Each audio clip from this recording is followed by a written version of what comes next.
Hallo, heute zeigen wir euch die schon von einigen erwartete Roomtour. Den Anfang mache ich mit dem Basisfahrzeug und dem äußeren Teil der Kabine. Und ich nehme euch dann mit in den Innenraum.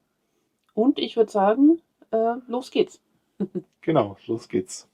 Bei unserem Basisfahrzeug von Mando handelt es sich um eine Iveco Daily 4x4, Baujahr 2023.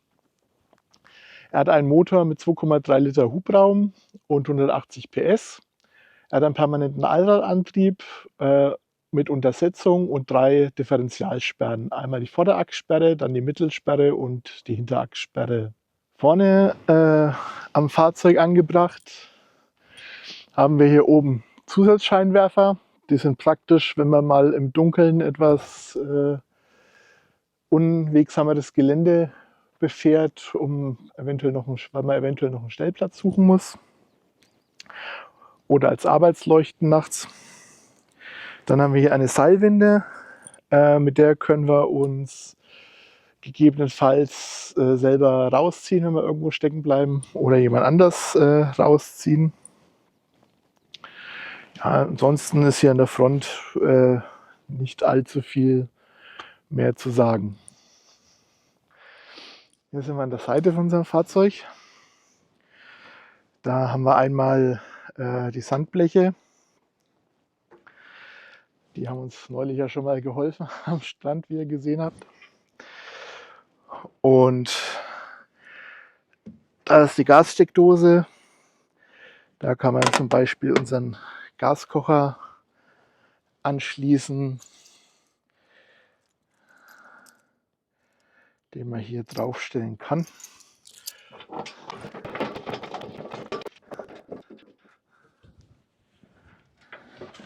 Das ist nämlich das Praktische.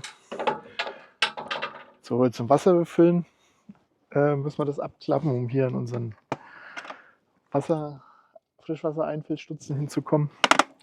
Und wie gesagt, Gaskocher kann man hier praktisch draufstellen, an die Gassteckdose anschließen und dann hier schön kochen. Dann haben wir hier unsere beiden Außenstauklappen.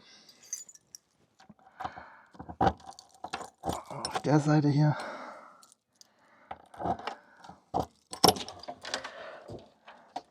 Ein bisschen Ausrüstung drin haben, unter anderem die Unico Auffahrkeile, Sandbleche 6 in 1 Dinger, unseren Wasserschlauch, Schaufeln. Und hier oben kommen wir in die Heckgarage von der Seite. Mal schauen, dass nichts entgegenfällt. Ja, da haben wir natürlich jede Menge Stauraum und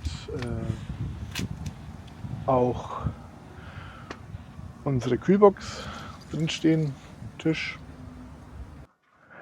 Und wenn du mal kurz die Kamera reichst, bitte.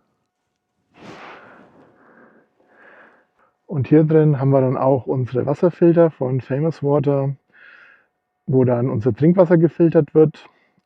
Und zwar einmal durch einen Keramikfilter und einmal durch einen Aktivkohlefilter. So, jetzt sind wir am Heck vom Fahrzeug. Da haben wir einmal unseren Fahrradträger. Das ist der Wenstar Eco, nicht Eco. Ja, Wenstar nennt das sich, genauere Bezeichnung blende ich ein, von Memo Europe. Der ist also praktisch, weil man den zur Seite klappen kann, damit wir dann hinten auch Zugriff auf unsere Heckgarage haben.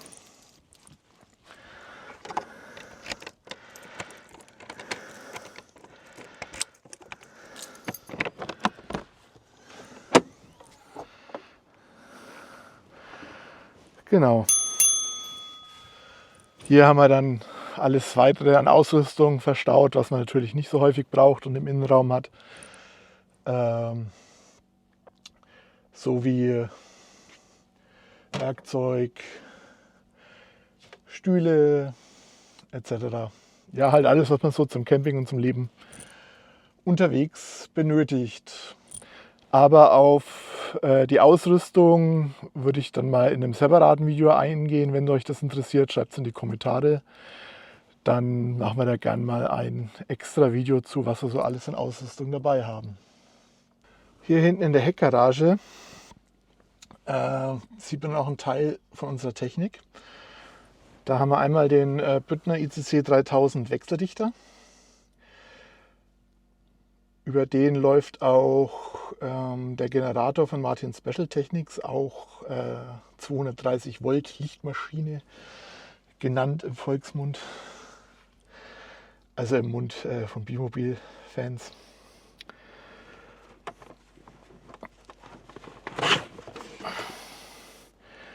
Da unten ist der Sicherungskasten.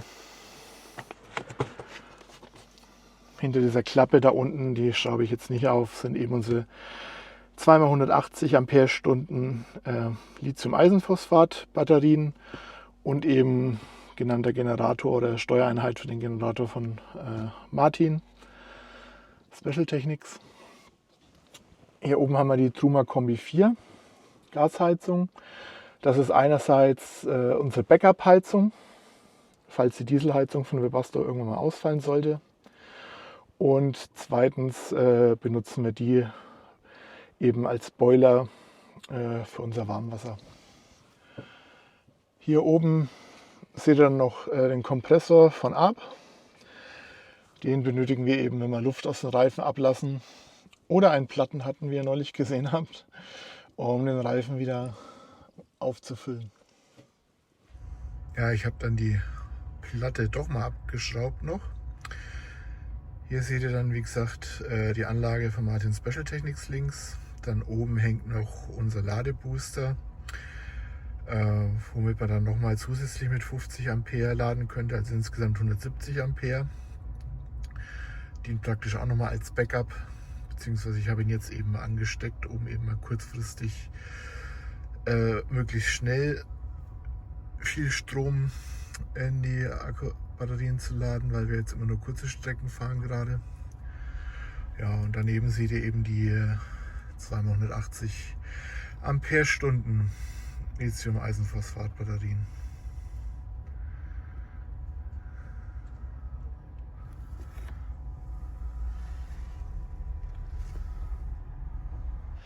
So, jetzt sind wir auf der anderen Seite vom Fahrzeug. Hier gibt es eigentlich auch nicht viel zu sehen. Einmal das zweite Außenstaufach, was allerdings größtenteils von unserem 60 Liter Gastank belegt ist. Dann der Auslass von der Truma-Heizung und unser Landstromanschluss. Da ist noch das Fach für unsere Außendusche. Und hier der Ablüfter von unserer Trockentrenntoilette Nature Set. Ja, ansonsten noch zu sagen, die Lumicoin Umfeldbeleuchtung haben wir noch. Ja.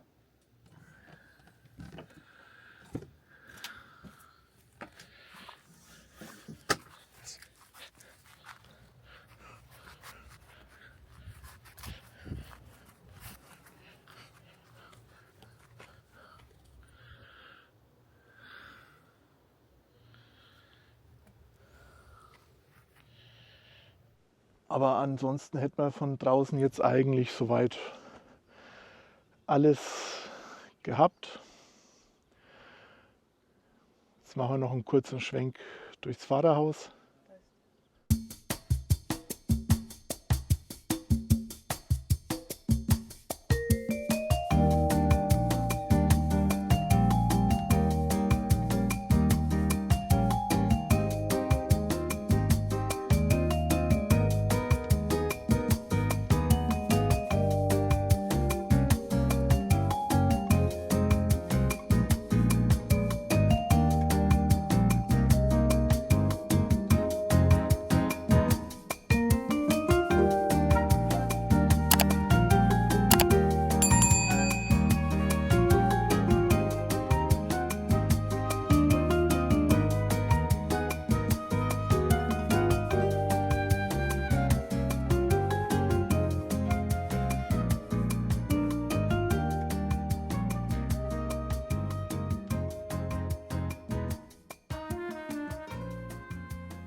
Ja, und das war soweit die Roomtour von draußen. Jetzt geht es dann drinnen mit Heike weiter. Gut, und los geht's mit dem Innenraum. Ich zeige euch erstmal unser Schlafzimmer. Und zwar ist es ein Alkoven-Längsbett wichtig. Das war uns sehr wichtig, dass wir Längsbetten haben. Und wir haben drunter auch diese, wie heißen die Dinger? Keine Ahnung, das System von Frohlich. Frohlich, nicht Frohlich. Genau. Und was wir auch noch sehr cool finden, sind die Stofftaschen, in denen man lauter Krimskrams verstauen kann, sowie die Fächer oben, auch auf der anderen Seite. Dann ist auf der anderen Seite unser Bayernluft Luftfilter. Genau, ein bisschen freimachen.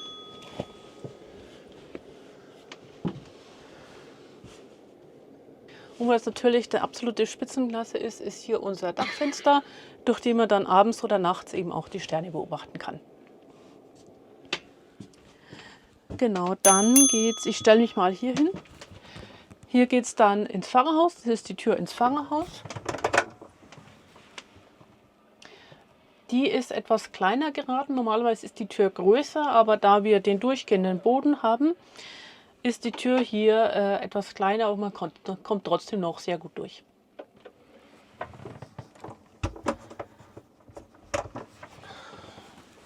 Dann ist hier die Aufstiegsstufe zum Alkoven,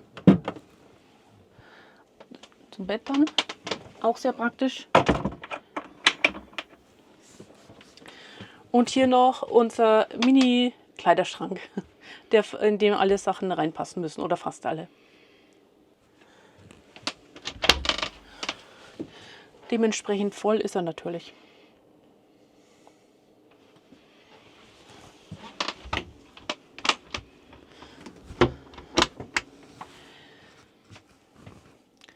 Dann ist hier am Eingang auch noch unser Backford, der Tedford Backofen, Tedford Duplex, den wir allerdings nur selten brauchen. Meistens fungiert er eben als Stauraum. Aber er ist trotzdem praktisch, wenn man was aufwärmen will oder was aufbacken. Das ist echt praktisch. Dann hier drunter Schublade, auch für alles so Krimskrams, was man braucht. Und drunter Schuhhalter, eben dass die Schuhe auch relativ ordentlich aufgeräumt sind. Genau. Ja, dann geht's ins Bad. Nehmen wir euch mal mit. Hier das kleine Badezimmer, das heißt klein. Ich finde es eigentlich relativ geräumig für ein Wohnmobil. Mit Spiegelschrank, Fenster, hier ein großer Spiegel noch, Trockentrenntoilette von Nature's Head, Waschbecken, ja, und Fächer noch zum Verstauen. Und dann, wenn man hier rumschaut, eben noch unsere Dusche, auch mit Dachfenster, Heizung und Ablauf, logisch. Das ist auch sehr praktisch, wenn man Dinge zum Trocknen aufhängen muss. Genau. Okay, dann geht es weiter in unserer Küchenzeile, die ich auch sehr schön finde und vor allem schön viel Platz, schön viel Ablagefläche für ein Wohnmobil. Fangen wir an mit dem Herd, das ist der von Tedford. Wir haben extra einen Gasherd, also einen Gasherd, und wir haben extra einen mit mehr Leistung genommen, da uns der vorige, den wir in unserem vorigen Camper hatten, einfach zu wenig Leistung hatte. Und der ist jetzt super, da das Wasser auch schön schnell heiß und so weiter. 2 Kochflächen, genau, ja, sind wir sehr zufrieden. Dann, was wir an Kleinigkeiten noch zusätzlich gemacht haben, wäre hier der Küchenrollenhalter. Und nee, die 2 Dinger, die waren schon da, ne? Die Haken, die waren schon da, genau. Und natürlich auch das berühmte Gewürzregal von Bimobil, das ein Markenzeichen ist und in allen Wohnmobilen von Bimobil verbaut ist. Dann hier normales Spülbecken eben mit Kalt- und Warmwasser und sowie der Hahn hier für gefiltertes Wasser, wie man es eben kennt, ne? Genau, dann unten hier ist der Kühlschrank mit 110 Liter Fassungsvermögen. Und auch sehr schön, was wir schon geschenkt bekommen haben oder selber gekauft haben, auch unsere Kühlschrankmagnete. Genau. Schubladen finden wir auch super, lassen sich auch toll ausziehen und sind auch super gebaut. Hier unten haben wir Müllbehälter, das ist ein ausziehbares Müllsystem mit 2 Fächern. Hier auch natürlich weitere Schubladen und oben auch. Stauraum ist völlig ausreichend für uns.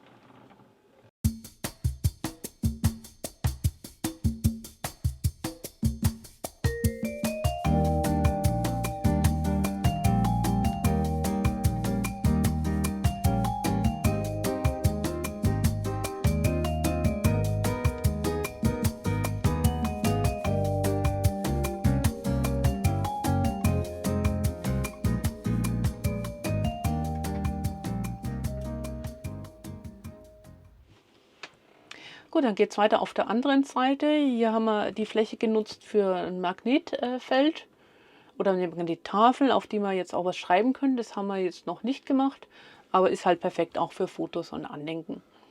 Dann hier unten ist ein Organizer, den wir eigentlich ganz gut finden, um auch Kleinigkeiten zu verstauen. Ja, mit verschiedenen großen Fächern. Genau. Hier auf der Seite sind noch mehr Schubladen und Fächer. Hier ist die Technik und auch Sicherungen sind hier drin. Das andere noch für Lebensmittel. Und obenrum auch verschiedene Sachen, hauptsächlich Technik und Bürozeug.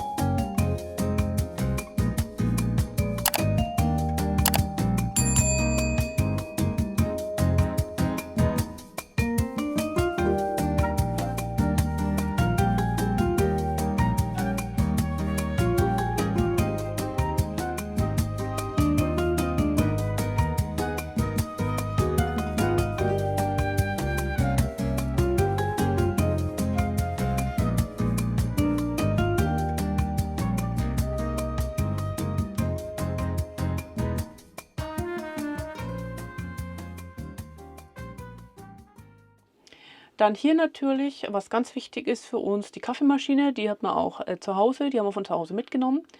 SodaStream und hier die Bedienpanels von, ja, für alle Anzeigen, Tanks, Batterie und so weiter. Genau. Ja, da gehe ich dann noch ein bisschen drauf Genau, ein. das wird euch dann Hendrik nochmal näher erklären. Okay, das war es soweit mit der Küche. Dann ist hier, haben wir hier, also war auch das hier war auch für den Kauf am meisten ausschlaggebend, die Häckselgruppe, mit der man eben, wie ihr hier seht, auch einen super Rundumblick hat und eine tolle Aussicht. Genau, Fächer hatte ich schon erwähnt. Auch der Tisch ist super, den kann man natürlich absenken und da theoretisch auch ein zweites Bett noch draus machen oder eine Couch. Und hier hinten in den Fächern, da haben wir unsere Techniksachen oder ja, Arbeitssachen sozusagen, weil wir arbeiten ja auch unterwegs. Also auf die Leselampen bin ich am Bett noch gar nicht eingegangen. Am Bett haben wir auch diese Leselampen, wie hier in den Ecken hier. Die finden wir auch super, wenn man mal schnell Licht braucht oder so oder auch lesen will, logischerweise. Und nicht alles taghell erleuchten will, sind die Lampen hier super. Genau. Gut, und zum Schluss gehen wir nochmal in unseren Keller, der hier unten ist. Das ist halt natürlich einfach unser Zwischenboden, unser doppelter Boden, in dem wir die meiste unserer Vorräte, die nicht in den Kühlschrank kommen, eben hier lagern, sowie auch andere Dinge.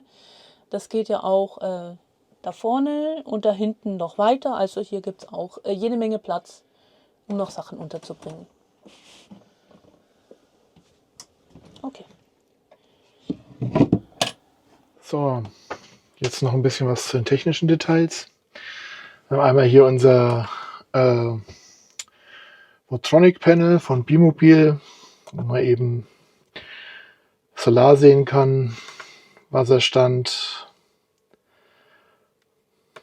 Abwasser, Temperatur draußen, Temperatur drin, beziehungsweise umgekehrt, Batteriestand etc. Dann haben wir hier das Truma Panel für die Gasheizung, beziehungsweise den Boiler. Hier drüben ist das Panel von der Webasto Standheizung, von der Dieselheizung. Das ist das Bedienpanel vom Büttner ICC 3000, also den Wechseldichter. Und hier drüben haben wir noch die Duo Control für den Gasflaschenraum, den ich euch draußen unterschlagen habe, aber der wird momentan nur als Lagerraum für Ausrüstung benutzt, weil wir den Gastank haben. Den Gasflaschenraum dient einfach nur noch mal als Backup, falls wenn wir den Gastank irgendwo in der Welt nicht auffüllen können, dass wir eine lokale Gasflasche irgendwie anschließen können. Ja, ansonsten ist hier noch die Bedienung für den Max-Fan angebracht, ein Tablet-Halter. Hier drüben habe ich ein paar Ladegeräte für Kameraakkus hingeklebt. Das funktioniert wunderbar mit Nanotape. Wie übrigens auch die Magnettafel ist auch mit Nanotape befestigt. Genau. Die Organizer hier sind mit Klebeschrauben von Tesa festgemacht. Das funktioniert auch sehr gut. Haben wir hier unten noch den Verteiler, 12 Volt Verteiler von Bimobil mit den Sicherungen, und eben das Gute ist, die 12 Volt sind auch im Sicherungsautomat ausgestattet, also nicht mit so einer Schmelzsicherung. Dann sieht man hier an der Seite noch das silberne Kästchen. Das ist der Power over Ethernet Injektor für das Starlink. Und hier oben ist unser LTE-5G Router untergebracht. Und jetzt schauen wir mal aufs Dach. Da sehen wir einmal die 2x200 Watt Büttner Solarpaneele. Dann unseren Max-Fan, den Starlink in der Mitte fest montiert. Und rechts dann die Haube vom Bad. Das ist normal das Heki momentan. Das lassen wir im Juni dann aber gegen einen zweiten Max-Fan austauschen. Wir hatten uns erst überlegt, ihn gegen eine weitere Dachluke, also eine bessere Glasdachluke auszutauschen. Aber A ist das ziemlich teuer und B ist ein Max-Fan praktischer, um die feuchte Luft im Bad dann auch nochmal extra separat abtransportieren zu können.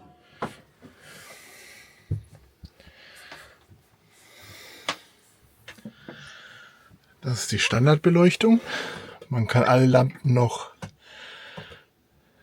dimmen, wenn man drauf bleibt.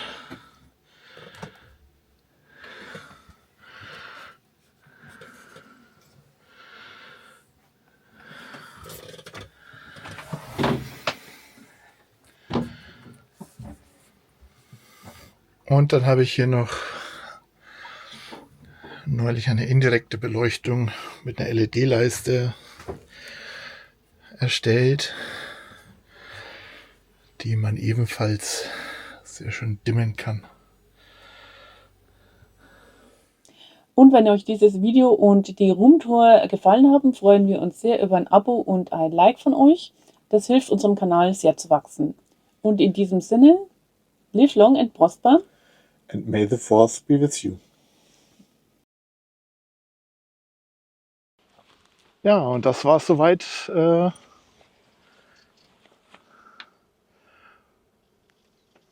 Natürlich auch ein Like. Ne, nochmal. Nee, ist auch doof. Genau. Und in dem Sinne, noch